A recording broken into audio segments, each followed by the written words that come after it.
رجعت کا مطلب کیا ہے؟ خود امام حسین علیہ السلام یا باقی ائمہ بھی رجعت کریں گے، پلٹ کر آئیں گے؟ تنہا رجعت کافی نہیں ہے نا، رجعت کے ساتھ اس مظلوم کو اس کا حق دیا جائے، ظالم کو اس کی سزا ملنی چاہیے کہ جو اس نے حق چھینا تھا۔ جب قیامت میں ملنے والا ہے تو یہ خود رجعت ہونے کے بعد اور مظلوم کو ان کا حق ملے اور ظالم کو سزا ملے، کیا ضرورت ہے؟ وہ قیامت تو اس کے لیے مخصوص ہے۔ اعوذ باللہ من الشیطان الرجیم، بسم اللہ الرحمن الرحیم، اللہم عجل لولیک الفرج۔ ناظرین السلام علیکم۔ ہماری سیریز مہدویت سے متعلق ہے، مہدویت کے ٹاپک پر ہے، اور اس کے مختلف ایپیسوڈ اب تک آپ کی خدمت میں حاضر ہو چکے ہیں اور آپ ان سے استفادہ کر رہے ہوں گے۔ آج کا ٹاپک بھی نہایت اہمیت کا حامل ٹاپک ہے، اور ایک ایسا ٹاپک ہے کہ جس سے اکثر لوگ جو ہیں ناآشنا ہیں، ان اویئر ہیں، اس کے بارے میں نہیں جانتے۔ آج کے ٹاپک کا عنوان ہے رجعت۔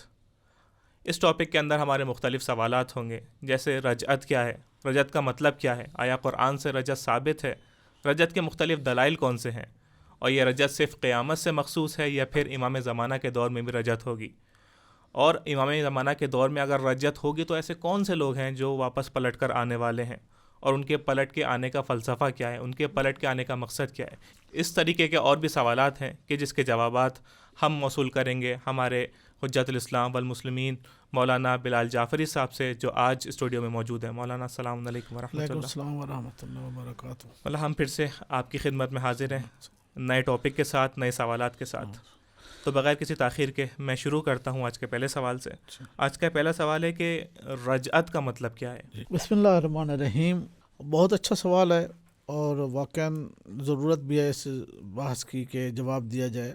رجعت رجوع سے ہے، راجا یرجو باب جو ہے لغت کے حساب سے، تو دیکھا جائے تو اس کا معنی ہے واپس لوٹنا، صحیح، کسی چیز کا واپس لوٹنا، یعنی مثلا مر گیا ہے آدمی پھر زندہ ہو جائے، اس کو رجعت کہتے ہیں۔ اچھا، یا مثلا جس کو موت آ جائے اور موت کے بعد واپس وہ زندہ ہو جائے تو یعنی رجعت ہوا ہے، یعنی اس کو واپس جو ہے نا جب آیا ہے، تو دوسرے لفظوں میں اس کا جزئی معنی خواب، نیند سے بھی اس کو تعبیر کیا کہ نیند سے اٹھ کے بھی ہوتا ہے، تو انسان کی کئی رجعتیں ہوتی ہیں، یعنی انسان سوتا ہے پھر اٹھتا ہے، سوتا ہے پھر اٹھتا ہے۔ تو لہٰذا رجعت یہ ہمارے پورے استعمال میں ہے، تمام لوگ جانتے ہیں کہ رجوع کرنا، یا مثلا کوئی آدمی کسی شہر میں ہے تو دوسرے شہر میں چلا گیا، پھر واپس آیا تو اپنا واپس آ گیا، یعنی اس کی رجعت ہو گئی۔ تو یہ معنی استعمال ہوتا ہے، یعنی رجعت کا مطلب ہے پلٹ کر آنا، پلٹ کر آنا۔ جی، اب وہ کسی بھی طریقے سے ہو سکتا ہے، مثلا ایک شہر سے دوسرے شہر میں، یا پھر مر کے زندہ ہونا رجعت ہے۔ جی، یعنی اس کا بہت وسیع معنی ہے، بہت ایکسپینڈڈ معنی ہے اس کا۔ تو یہ رجعت کا مطلب یہ ہے۔ تو یہ رجعت جو ہے، ایک تو یہ کلی معنی ہو گیا، تو قرآن کے اندر بھی رجعت کا ذکر ہے؟ جی ہاں، قرآن میں جو ہے نا کئی آیات ایسی ہیں کہ جس میں انبیاء علیہ السلام کا واپس لوٹنا ہوا ہے، یا مثلا اصحاب کہف کا لوٹنا ہوا ہے۔ تو یہ رجعت یہی ہے کہ مثلا کچھ عرصہ تک دنیا سے چلے گئے، جس طرح حضرت عزیز اور عزیر کا قصہ ہے کہ حضرت عزیر اور عزیز دو بھائی ہیں، دونوں اکٹھے اس دنیا میں آئے اور دونوں اس دنیا سے چلے گئے، لیکن اس کے بیچ میں ایک رجعت ہے کہ حضرت عزیر اپنے گدھے کے ساتھ جب چلے اور ایک گاؤں سے جب گزرے تو اس گاؤں میں لوگ مرے پڑے تھے، ہڈیاں پڑی تھیں، ویران تھا۔ تو اللہ سے سوال کیا کہ خدایا کیسے یہ ہوا؟ تو اللہ تعالیٰ نے اسے موت دے دی، اور وہ 100 سال تک وہاں اس میں رہے۔ یہ سورہ بقرہ کی آیت نمبر 259 ہے، اور 261 60 یہ اس میں ساری یہ تفصیل ہے۔ تو حضرت عزیر وہاں وہ کھانا بھی پڑا رہا، ان کا گدھا بھی مار گیا، اور وہ خود بھی 100 سال کے بعد اللہ تعالیٰ نے اسے زندہ کیا۔ جب زندہ ہوئے تو دیکھا کہ کھانا بھی تازہ پڑا ہے اور گدھا بھی زندہ ہوا، تو اللہ سے پوچھا کہ خدایا یہ کیسے ہوا؟ اللہ نے فرمایا تم وانظر الی طعامک و شرابک، تم اپنے کھانے کی طرف دیکھو کہ وہ لم یتسنہ، ابھی تک وہ خراب ہی نہیں ہوا۔ تو یہ رجعت ہے، یعنی ابھی تک وہ بعد میں آ کے زندہ ہوئے، پھر انہوں نے زندگی کی، تو کچھ عرصہ کے بعد دونوں بھائیوں کی اس دنیا سے، تو یہ رجعت کا معنی واپس لوٹنا، یعنی ایک عرصہ موت میں رہے اور اس کے بعد اللہ نے اسے زندہ کیا، اور پھر آ کر انہوں نے دوبارہ زندگی کی، اور پھر اس کو رجعت کہا جاتا ہے۔ تو رجعت قیامت سے پہلے بھی رجعت ہے، یعنی جب خدا چاہے تو ایسا موقع۔ یا حضرت ابراہیم علیہ السلام نے 4 پرندے، جب اللہ سے پوچھا کہ خدایا کیف تحیی الموتی، تم مردوں کو کیسے زندہ کرتے ہو خدایا؟ تو اللہ نے فرمایا تم 4 پرندے لے لو، ان 4 پرندوں کے ٹکڑے ٹکڑے کر کے 4 پہاڑوں پر رکھو، ان 4 پہاڑوں پر رکھ کے اس کے چون جو ہے اپنے ہاتھ میں رکھو، اور جب وہ بلاؤ گے تو وہ آپ کی طرف جلدی آ جائیں گے۔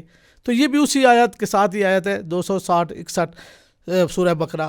تو اللہ تعالیٰ نے جب یہ حکم دیا تو دیکھا کہ ہاں یہ تو بھائی زندہ ہو گئے، تو یہ رجعت ہے، یعنی ایک دفعہ موت ہو گئی، موت کے بعد پھر اسے واپس لوٹایا گیا۔ تو آپ نے جو فرمایا یہ کھانے کے لیے بھی یعنی حمار کے لیے، گدھے کے لیے، کھانے کے لیے، ہر چیز کے لیے رجعت ہے، یا پھر یہ مخصوص ہے انسانوں کے ساتھ؟ جی ہاں، یہ انسان کے ساتھ مخصوص ہے، چونکہ انسان استعمال کرتا تھا گدھے کو، حضرت عزیر کا تھا، تو اس وجہ سے وہ اس کو بھی موت دے دی تاکہ وہ اللہ تعالیٰ اسے دکھائے اپنی آیات، اپنی نشانیاں، اور اللہ اپنی قدرت کا نظام دکھا رہا ہے کہ دیکھو میں قدرت رکھتا ہوں کہ میں مارتا بھی میں اور زندہ بھی میں۔ تو یہ اس سے پہلے کی آیات ہے سورہ بقرہ آیت نمبر 258 کہ جب حضرت ابراہیم علیہ السلام اور وہ نمرود اس زمانے میں جب تھا تو حضرت ابراہیم علیہ السلام نے کہا کہ تم جو ہے نا میرا خدا زندہ بھی کرتا ہے اور مارتا بھی ہے، تم زندہ کرو اور مارو۔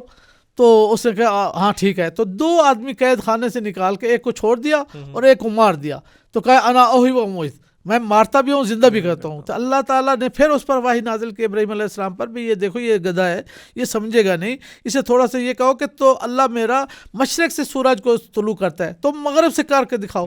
تو کافر وہ مبہوت ہو گیا، تو اس وقت فوراً وہ نہ بن پڑا۔ تو تب اس نے حضرت ابراہیم کو آگ کے چیخے میں ڈالا، آگ جو تھی اس میں وہ انتظام کیا، کیوں؟ اس پر جواب ہی نہیں ہوا۔ تو یہاں رجعت کا معنی یہی ہے کہ انسان مرنے کے بعد دوبارہ زندہ ہو۔ اب موت مرنے سے پہلے کی حضرت امام زمان علیہ السلام کے زمانے میں ہو، یا اس سے پہلے کی یہ زمانہ حضرت ابراہیم علیہ السلام تھا، یا اس سے پہلے حضرت عزیر اور عزیز کا قصہ ہے۔ تو جو میں سمجھاؤں یہ ہے کہ رجعت کا مطلب اگر عمومی معنی دیکھیں تو پلٹنا، کہیں سے بھی پلٹنا، لیکن قرآن کے اندر جو رجعت ذکر ہوئی ہے وہ مردہ ہونے کے بعد زندہ ہونے کے معنی، اس خاص معنی میں استعمال ہوئی۔ اس معنی صحیح۔ تو اب میں اصلی ٹاپک کی طرف آتا ہوں، یہ ہے کہ امام زمانہ علیہ الصلوۃ والسلام کے دور میں بھی رجعت ہوگی، تو یہ یعنی مرنے کے بعد جو دوبارہ لوگ زندہ ہوں گے، اس معنی میں ہے قرآن والے معنی میں، یا پھر یہاں پہ رجعت کا کچھ اور معنی ہے؟ جی ہاں، یہ بھی وہی معنی ہے قرآن مجید میں بھی، اور پیغمبر اسلام جب وہ اپنے آخری نائب کی توصیفات اور تعریف فرما رہے تھے کہ آخری زمانے میں ظہور فرمائیں گے، تو حضرت سلیمان فارسی نے کہا ہے کہ میں بھی اس زمانے کو دیکھوں گا۔ تو پیغمبر اسلام نے فرمایا کہ ہاں اگر تم بھی اس کے انتظار میں مر جاؤ، اس دنیا سے چلے جاؤ، تو انت رجعتا، تم بھی اس وقت واپس لوٹو گے۔ یہ رجعت کا معنی خود پیغمبر اسلام نے حدیث میں فرمایا، قرآن میں تو ہے ہی۔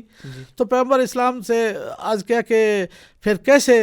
تو پیغمبر اسلام سے جب عرض کیا تو پیغمبر اسلام نے یہی فرمایا کہ دیکھو میرا جو آخری نائب ہوگا اس کی صفات یہ ہے کہ وہ مظلوم اور ظالم کے زمانے میں رجعت کرائے گا، یعنی اللہ کا حکم ہے، جس طرح حضرت عیسیٰ علیہ السلام مردوں کو زندہ کرتے تو بِإِذْنِ اللہ، تو یہ بھی یہی ہے کہ حضرت امام زمان علیہ الصلوۃ والسلام مردوں کو زندہ کریں گے، جو ظالم ہیں وہ بھی واپس لوٹیں گے، ان کی رجعت ہوگی، اور جو مظلوم ہیں ان کی بھی رجعت ہوگی، اور وہ لوگ بھی جو نہ ظالم تھے نہ مظلوم تھے، لیکن وہ اس انتظار میں اس دنیا سے چلے گئے کہ اپنے آخری امام کو دیکھتے، اور ان کی بھی رجعت ہوگی۔ لیکن پوری دنیا کے مردوں کی رجعت نہیں ہے، فقط انہی لوگوں کی ہے ہاں کہ جو ظالم ہیں اور جو مظلوم ہیں، اور جتنے ظالم ہوں گے وہ بھی اٹھائے جائیں گے، اور جتنے مظلوم ہیں ان کو امام زمان علیہ الصلوۃ والسلام مظلوم کا حق ظالم سے لے کر کے دے گا۔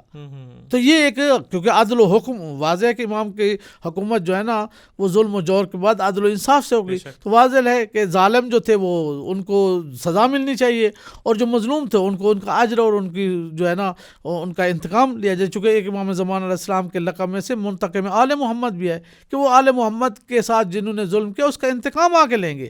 تو واضح ہے کہ وہ اس میں رجعت کا زیادہ اس کو دخالت ہے، اور رجعت جو انبیاء کے زمانہ میں جس طرح ہوئی، حضرت عزیر کے زمانہ میں، حضرت ابراہیم علیہ السلام کے زمانہ میں، تو یہ بھی آخری امام زمان جو ہے نا وہ تمام انبیاء اولیاء اوصیاء کا آخری نتیجہ ہے۔ تو آخری نتیجے میں اللہ تعالیٰ اپنی جہاں جہانی حکومت دکھائے گا وہاں جہانی قدرت اس نمائندے سے آئے گی، ظاہر ہوگی۔ تو اگر یہ قیامت کا ایک فلسفہ یہ ہے کہ جو لوگ دنیا میں حد سے زیادہ ظلم کرتے ہیں تو ان کو اس دنیا میں اس کا عذاب نہیں مل سکتا، تو قیامت میں ابدی ان کو عذاب ملتا رہے گا، یا پھر اس دنیا میں جن کے اوپر ظلم ہوا ہے وہ قیامت میں ان کو اس کا اجر ملنے والا ہے۔ تو جب قیامت میں ملنے والا ہے تو یہ خود رجعت ہونے کے بعد اور مظلوم کو ان کا حق ملے اور ظالم کو سزا ملے، کیا ضرورت ہے؟ وہ قیامت تو اس کے لیے مخصوص ہے. جی ہاں، یہ بہت اچھا سوال ہے، آپ نے بہت اچھا کہا ہے کہ بعض آدمی جو ہوتے ہیں ان کے ذہن میں یہ جی ایک سوال آ سکتا ہے اور آتا بھی ہوگا کہ دیکھیں دو طرح کی باتیں ہیں. ایک تو یہ ہے کہ وہ لوگ جو نہ ظالم تھے نہ مظلوم تھے وہ آئیں گے تو ان کا خود اللہ تعالیٰ نے اس دنیا کو ایک مکافات عمل بھی قرار دیا ہے کہ یہیں پر کچھ لوگ جو ظالم تھے ان کو ظلم کا نتیجہ یہاں ملا ہے، دنیا میں بھی مل گیا، ان کو عذاب دے دیا. آخرت میں تو ملے گا، یہاں بھی اللہ نے اسے دے دیا. اور کچھ لوگ اس ظلم کے اس مکافات عمل سے بچ گئے، چلے گئے اس دنیا سے، تو ان کی رجعت اس طرح سے ہوگی کہ بھئی تم بچے تھے اس وجہ سے کہ اب امام کے زمانے سے نہیں بچو گے، اب اس میں تمہیں مکافات عمل والا وہ نتیجہ ملے گا. کیوں؟ اس وجہ سے کہ 2 دفعہ اسے سزا ہونی چاہیے. کیوں؟ اس وجہ سے کہ جس طرح حدیث بھی ہے کہ مصیب اجران وللمخطی اجر واحد، کہ جو ایک اجتہاد کر کے استنباط کرتا ہے اور وہ صحیح راستے پر اس کا مسئلہ بتاتا ہے تو اس کو 2 اجر ملیں گے. ایک اس کو انجام دینے کا، عمل کرنے کا، اور ایک اس کے علم کا چونکہ اس نے سیکھا ہے. اور مخطی جو خطا کار ہے اس کو 1 اجر ضرور ملے گا. کیوں؟ اس وجہ سے کہ اس نے زحمت تو کی ہے، اب زحمت کی ہے، عمل اس نے صحیح نہیں ہے، لیکن یہ ہے یہاں بھی یہی ہے کہ اس نے ظلم جب کیا ہے تو اس دنیا میں اس کو مکافات عمل کا جو سزا ملنی چاہیے وہ امام زمان علیہ السلام آ کے اسے دیں گے. اور جو مکافات عمل کے بعد کا جو ہے وہ قیامت کا، وہ تو اسے سزا ملے گی. کیوں؟ اس وجہ سے کہ اس نے جان بوجھ کر انسانیت پر ظلم کیا ہے، اسے پتا تھا کہ یہ ظلم ہے. جب ایک آدمی کو پتا ہو تو واضح ہے کہ وہ جاہل مرکب ہے نا، 2 جاہلوں سے ہے کہ خود نہیں جانتا اور پھر بھی کہتے کہ میں جانتا ہوں. تو اس وجہ سے خدا نے اس کے لیے 2 سزائیں رکھی ہیں. تو کہہ سکتے ہیں کہ اس کا گناہ اور اس کا ظلم اتنا بڑا ہے کہ اللہ چاہتا ہے کہ دنیا میں بھی ملے اور آخرت میں بھی ملے. جی ہاں، اسی وجہ سے سب ظالموں اور سب مظلوم کے لیے رجعت نہیں ہے، اجر نہیں ہے. کچھ خاص لوگوں کے لیے، خاص لوگ ہیں کہ جن کا ظلم بڑا ہوا ہے اور ان کو امام عدل آ کے اسے وہ ظلم کے مزہ چکھائیں گے، یا جو مظلوم ہے اس کی حمایت کریں گے اور اس کا اجر دیں گے تاکہ اسے ڈھارس ہو کہ بھائی میں مظلوم رہا ہوں تو اللہ کہہ رہا ہے کہ ان اللہ مع الصابرین، صبر کرنے والوں کے ساتھ ہے. تو صبر کر کے اس دنیا سے چلے گئے ہیں تو اب وہ اس کی رجعت ہوگی. صحیح. اچھا آغا، یہ ایک اور سوال کہ جو ہم سنتے ہیں کہ خود امام زمان علیہ السلام کے ظہور کے بعد خود امام حسین علیہ السلام یا باقی ائمہ بھی رجعت کریں گے، پلٹ کر آئیں گے، تو اس کے اوپر تھوڑی روشنی ڈالیں. جی ہاں، یہ بھی روایات میں ہے کہ تمام امام کو حکومت جس طرح کرنی چاہیے، کسی امام کو حکومت نہیں ملی. نہ امیر المومنین علیہ السلام کو حکومت، 4 سال کچھ ماہ جو ہے نا جنگوں میں گزر گئے، جنگ جمل، جنگ نہروان، جنگ صفین، تو یہ ساری جنگوں میں رہے. اگر خود ایک امام اڈیل اور ایک نمونہ یہاں پر مل جاتا تو یہ پوری دنیا عدل و انصاف سے بھری ہوئی ہوتی اور سب کو پتہ ہوتا. امام کی صرف نہج البلاغہ تک رہ گئے ہیں وہ حکومتیں جو وہاں جو بیان کیا گیا کہ عاملین کون سے، گورنر، یہ وہ جو کچھ امام علیہ الصلوۃ والسلام نے بنائے تھے. تو واضح ہے کہ اب اس امام امیر المومنین کے زمانے کے لوگوں کی حسرت تو رہی ہوگی کہ ہم امام کی حکومت دیکھیں، تو ان کی حسرت کو پورا کرنے کے لیے خدا ان کی رجعت کرے گا اور امام آ کے اپنی نہ تنہا رجعت ہوگی بلکہ حکومت بھی ہوگی. یہ سارے 11 امام دوبارہ آ کے حکومت کریں گے اور امام زمان علیہ السلام کی حکومت آخر میں پھر وہ شہادت تک پہنچے گی. تو یہ سمجھ نہیں آیا میرے خاص، یعنی امام زمانہ سے پہلے ان کی حکومت ہوگی، ساتھ نا امام علیہ الصلوۃ والسلام جب ظہور فرمائیں گے تو واضح ہے کہ ان کی حکومت ہے نا، ان کی حکومت میں ان کی رجعت ہوگی. تو اس رجعت میں امام ان کو جو ہے نا ان کا ظلم کا جو ظلم ہوا ہے یزید نے کیا ہے، مثلا دوسرے جو ظالمین تھے انہوں نے کیا ہے، تو اس ظلم کا اس کو سزا تو ملنی ہے، تو امام اس کو سزا دیں گے. سزا دینے کے بعد جب یہ امام سارے آئیں گے تو یہ اپنی حکومت اور ان کو وہ اجر ملے گا جو ان کو محروم کیا گیا تھا، حکومت سے محروم کیا گیا تھا، ان کے حق سے محروم کیا گیا تھا. تو واضح ہے کہ رجعت کا مطلب فقط واپس لوٹنا نہیں ہے بلکہ اس کو حق بھی دلانا ہے اور وہ حق اسے مل کر کے رہے گا. مظلوم کو جو اس کا حق مثلا فرض کرو کسی کی جو ہے نا پیسہ لوٹ لیا گیا تو امام جہاں رجعت کریں گے اس کو اس کا حق بھی تو دلائیں گے نا. تنہا رجعت کافی نہیں ہے نا، رجعت کے ساتھ اس مظلوم کو اس کا حق دیا جائے، ظالم کو اس کی سزا ملنی چاہیے کہ جو اس نے حق چھینا تھا. تو یہ دونوں چیزوں میں امام کی جتنے امام ہیں ان کی حکومتیں تو چھینی گئی تھی اور ظالم جابر حکومتیں کرتے رہے. تو ظالم جابر جب کرتے ہیں تو وہ شکنجے میں جائیں گے اور وہ حکومت کریں گے. اچھا آغا، میرا بس اس ٹاپک پہ آخری سوال کہ دعائے عہد کے بارے میں روایت میں ملتا ہے کہ جو شخص بھی 40 دن تک اس کو پڑھے تو اس کے بعد اس کی رجعت ہوگی امام زمانہ کے دور میں. اس کی جی ہاں، یہ دعائے عہد امام علیہ الصلوۃ والسلام سے ایک قسم کا عہد و پیمان ہے کہ مولا ہم آپ کا زمانے میں نہیں ہیں اور آپ کے غیبت کے زمانے میں آئے تو واضح ہے کہ اگر ہم اس غیبت کے زمانے میں ہی ہمیں موت ہم پر واقع ہو جاتی ہے تو ہماری تو حسرت تھی کہ ہم واپس لوٹے، تو یہ اس عہد کر کے اس دنیا سے چلے گئے 40 دن میں تو ان کی رجعت ہوگی. جس طرح پہلے بھی میں نے عرض کیا ہے کہ جو بھی امام کے انتظار میں اس دنیا سے چلا جائے اس کی بھی رجعت ہوگی، چونکہ امام کا زمانہ اس نے دیکھنا تھا اور نہیں دیکھ پایا، تو واضح ہے کہ امام اس کو بھی کہیں گے ہاں بھائی آ تو یہی ہے میری حکومت میں اپنی زندگی کر کے دیکھ کہ کس طرح حکومت ہے، امن ہے اور پوری دنیا جو ہے نا چہل پہل ہے اور کسی کو کسی سے کوئی تعرض نہیں ہے.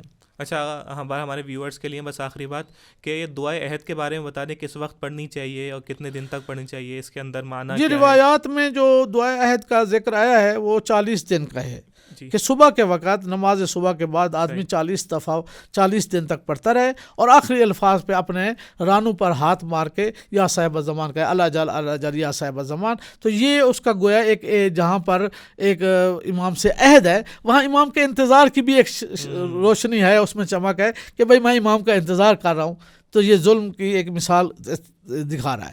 اور دوسری بات یہ ہے کہ یہ دعائے عہد پر معنی ہے جس میں موت و حیات کا ذکر کیا گیا ہے، اعمال کا ذکر کیا گیا ہے، امام سے اپنی وابستگی کا اظہار کیا گیا ہے. تو یہ ساری چیزیں ایسی دعائیں کلمات ہیں جو خدا جو ہے نا وہ کیا کہتے ہیں خدا شوق سے سنتا ہے. خداوند متعال کے ساتھ انبیاء اولیاء اور فرشتے جو ہے نا اس ندا کو سنتے ہیں، جو مومن کی ندا وہاں جاتی ہے کہ دیکھو کس طرح اپنے امام کو پکار رہا ہوتا ہے. صحیح. خدا کا اس کے نام کے اندر میں بھی ویور سے یہ کہنا چاہوں گا کتنی معنی ہے اس نام کی، یعنی ہر صبح اپنے امام سے عہد کرنا ہے کہ میں آپ کے ساتھ ہوں. جی بالکل. تو بس شکریہ آگا، بس آخری سوال آج کا یہی تھا، انشاءاللہ پھر ملاقات ہوگی آپ سے.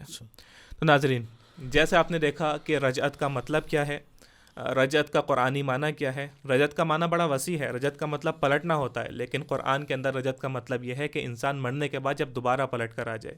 اور امام زمانہ علیہ الصلوۃ والسلام کے ظہور کے بعد جو رجعت ہوگا اسی معنی میں ہوگا، یعنی لوگ جن کا انتقال ہو گیا ہے، جو ظالم ہیں، جو مظلوم ہیں، یا پھر وہ لوگ جو حسرت کرتے تھے کہ اپنے وقت کے امام کا دور دیکھیں، وہ لوگ پلٹ کر آئیں گے. خود ائمہ معصومین علیہم السلام پلٹ کر آئیں گے، ان کی حکومت واقع ہوگی. اور اسی طریقے سے جو شخص بھی حسرت کرتا ہے کہ اپنے وقت کے امام سے ملاقات کر لے، اس کے لیے بھی رجعت واقع ہوگی. اور انشاءاللہ اگر انسان دعائے عہد کی تلاوت کرتے رہے، فجر کے بعد دعائے عہد پڑھے، 40 دن تک کم سے کم مسلسل پڑھتا رہے، تو انشاءاللہ وہ بھی پلٹ کر آئے گا اور اپنے وقت کے امام سے ملاقات کرے گا. انشاءاللہ پھر حاضر ہوں گے نئے ایپیسوڈ کے ساتھ. والسلام علیکم ورحمۃ اللہ وبرکاتہ.